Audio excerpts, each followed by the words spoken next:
છેલ્લા 24 કલાકમાં રાજ્યના 103 તાલુકાઓમાં વરસાદ પડ્યો છે। 1 જૂનથી 12 ઓગસ્ટ સુધીમાં રાજ્યમાં સામાન્ય કરતાં કેટલો વરસાદ ઓછો પડ્યો છે એ માહિતી હવામાન વિભાગે જાહેર કરી છે। છેલ્લા એક સપ્તાહમાં પડવો જોઈએ એના કરતાં પણ વરસાદ ઓછો પડ્યો છે એ માહિતી પણ જાહેર કરી છે।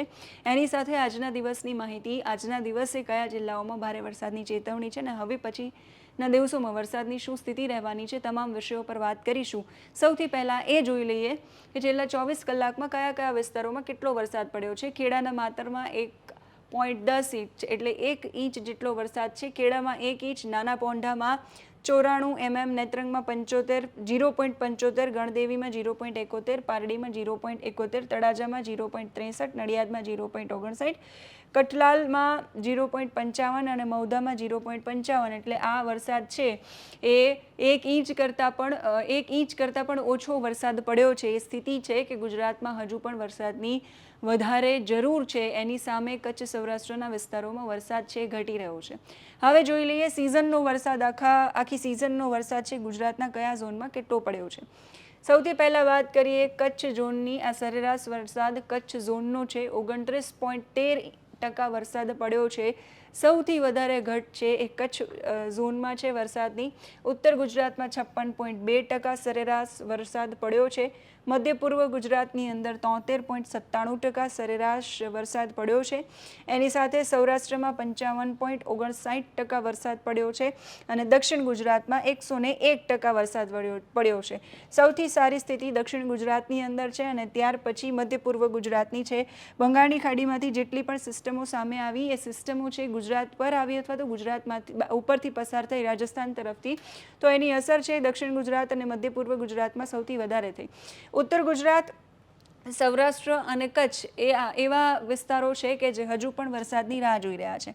હવે વાત કરી લઈએ હવામાન વિભાગે જે માહિતી જાહેર કરી છે આખા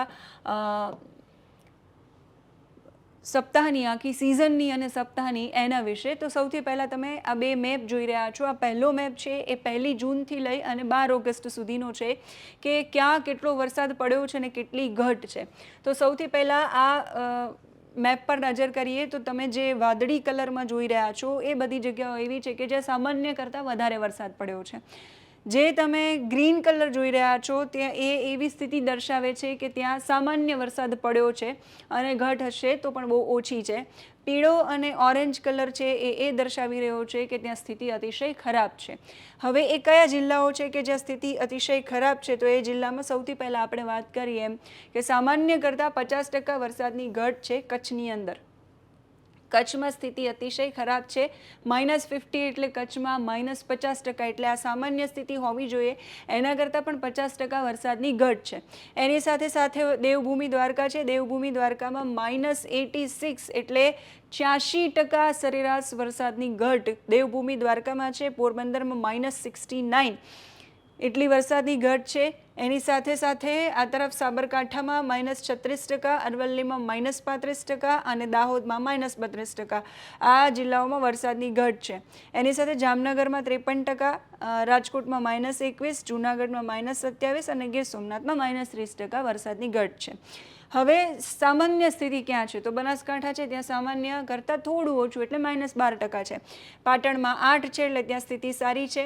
મહેસાણામાં -11 છે એટલે ત્યાં સામાન્ય વરસાદ છે। ગાંધીનગર, અમદાવાદમાં પણ સ્થિતિ સારી છે। ગાંધીનગરમાં -7 છે, સામાન્ય કરતાં 7% ઓછો વરસાદ છે। અમદાવાદમાં 19 છે, ત્યાં સ્થિતિ સારી છે। બોટાદમાં 17 છે।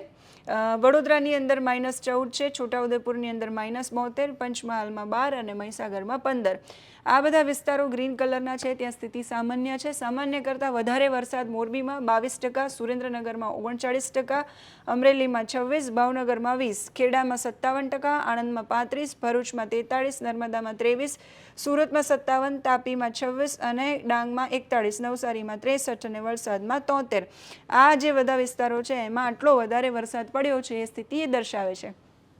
હવે વાત કરી લઈએ 6 ઓગસ્ટથી 12 ઓગસ્ટની એક સપ્તાહની અંદર વરસાદની સ્થિતિ શું છે. એક સપ્તાહમાં જે વરસાદ પડવો જોઈએ એના કરતાં વરસાદ સાવ ઓછો પડ્યો છે. મોટા ભાગના જિલ્લાઓ છે એમાં યલો કલર છે. એનો અર્થ એ થયો કે એક સપ્તાહમાં જે વરસાદ પડવો જોઈએ સામાન્ય એના કરતાં પણ ઓછો પડ્યો, એટલે એક સપ્તાહમાં આ સ્થિતિ છે એ અત્યંત ખરાબ છે. સૌથી વધારે ખરાબ સ્થિતિ દેવભૂમિ દ્વારકાની 98%, પોરબંદરમાં -100, એટલે આ સ્થિતિ સૌથી વધારે ખરાબ છે કે ત્યાં એટલો ઓછો વરસાદ પડ્યો. કચ્છમાં -100, ગ્રે કલરમાં બંને.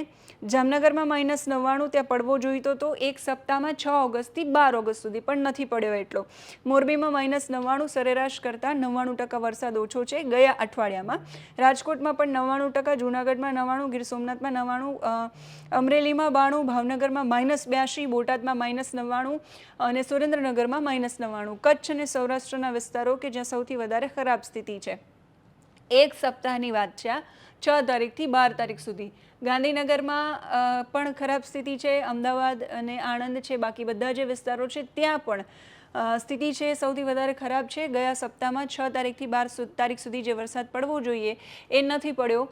સામાન્ય કરતાં આ ઓછો વરસાદ, પણ આ જે ચિત્ર છે, આ જે આખી સિઝનનું ચિત્ર છે એ સૌથી વધારે ચિંતાજનક સ્થિતિ દર્શાવે છે. કચ્છ, સૌરાષ્ટ્ર, દેવભૂમિ દ્વારકા, જામનગર, રાજકોટ, જૂનાગઢ, ગીર સોમનાથ, પોરબંદર અને સાબરકાંઠા, અરવલ્લી અને દાહોદ માટે, કેમ કે સિઝનમાં જે વરસાદ પડવો જોઈએ એ વરસાદ પણ એ જગ્યાઓ પર નથી પડ્યો. હવે વાત કરી લઈએ હવામાન વિભાગની આજની આગાહી અને પછીના દિવસોની આગાહી શું કહી રહી છે. એ બધા વિસ્તારોમાં વરસાદની શક્યતા છે કે નહીં. હવે આજે તમે જોઈ રહ્યા છો 16 તારીખે આ વિડીયો, તો 16 તારીખની આગાહી છે સાબરકાંઠા માટે, અરવલ્લી માટે, મહીસાગર માટે, પંચમહાલ, દાહોદ છે, વડોદરા છે, છોટાઉદેપુર, નર્મદા, ભરૂચ, સુરત, તાપી, ડાંગ, નવસારી અને વલસાડ. આ જે વિસ્તારો છે એ વિસ્તારોની અંદર ભારે વરસાદની ચેતવણી છૂટાછવાયા સ્થળો માટે આપવામાં આવી છે. કચ્છ, સૌરાષ્ટ્ર માટે કોઈ ચેતવણી નથી ભારે વરસાદની, પણ સામાન્ય વરસાદ રહેવાની આગાહી જે હવામાન વિભાગ કરતું હોય છે એ જ પ્રકારની આગાહી છે કચ્છ, સૌરાષ્ટ્ર માટે છે આપવામાં આવી છે.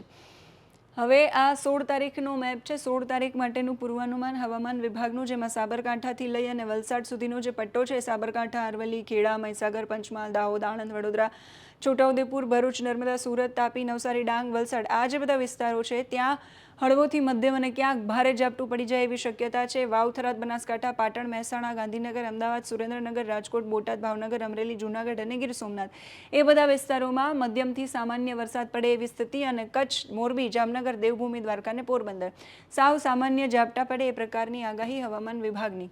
એના પછી 17 તારીખે હવામાન વિભાગે ગુજરાત રિજિયનમાં, એટલે વાવ, થરાદ, બનાસકાંઠા, પાટણથી લઈને વલસાડ સુધીનો જે પટ્ટો છે ત્યાં હવામાન વિભાગે કેટલાક સ્થળોએ હળવાથી મધ્યમ વરસાદની આગાહી કરી છે.